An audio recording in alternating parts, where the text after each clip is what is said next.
ലോക chapter 1 Chandra box ഓഫീസിൽ ഗംഭീര പ്രകടനമാണ് കാഴ്ചവെക്കുന്നത്. ഓണം ദിനങ്ങളിലും കളക്ഷനിൽ മുന്നിട്ട് നിൽക്കുന്നത് ലോക തന്നെയാണ്. കല്യാണി പ്രിയദർശന്റെ ലോക ചാപ്റ്റർ 1 ചന്ദ്ര ബോക്സ് ഓഫീസിൽ സുവർണ വിജയം തുടരുകയാണ്. ഈ വർഷത്തെ ഓണം വിജയിയായി ചിത്രം മാറിയിരിക്കുകയാണ്. ലോക ചാപ്റ്റർ 1 ചന്ദ്ര തിയേറ്ററുകളിൽ എത്തി 11 ദിവസം പിന്നിടുമ്പോൾ ആഗോളതലത്തിൽ ഇതുവരെ ചിത്രം നേടിയ കണക്കുകളാണ് പുറത്തുവരുന്നത്. ചിത്രം 200 കോടി ക്ലബിലെത്തുമെന്നാണ് കണക്കുകളിൽ നിന്നും വ്യക്തമാകുന്നത്.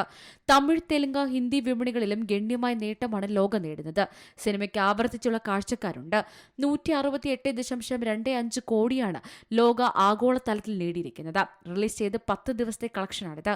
ഇന്ത്യൻ നെറ്റ് കളക്ഷൻ 72.35 കോടിയും ഗ്രോസ് കളക്ഷൻ 84.55 കോടിയുമാണ്. ലോക ഓവർസീസിൽ നിന്ന് 83.7 കോടി രൂപയാണ് നേടിയിരിക്കുന്നത്. കേരളത്തിൽ 51.75 കോടിയാണ് 10 ദിവസത്തെ ലോകയുടെ കളക്ഷൻ. കർണാടക 7.88 കോടി, തെലങ്കാന, ആന്ധ്രാപ്രദേശ് 10.1 കോടി, തമിഴ്നാട് 10.85 കോടി എന്നിങ്ങനെയാണ് മറ്റിടങ്ങളിലെ ചിത്രത്തിന്റെ ബോക്സ് ഓഫീസ് കളക്ഷൻ. രണ്ടാം ശനിയാഴ്ച 10 കോടി രൂപയായിരുന്നു ലോക നേടിയത്. ഗംഭീര ബുക്കിംഗ് ആണ് ലോകയ്ക്ക് ലഭിക്കുന്നത്. Entertainment desk, C Malayalam news. ഏറ്റവും പുതിയ വാർത്തകളും വിശേഷങ്ങളും വിരൽത്തുമ്പിലറിയാൻ സി മലയാളം ന്യൂസ് എല്ലാ ഡിജിറ്റൽ പ്ലാറ്റ്ഫോമുകളിലും ലഭ്യം.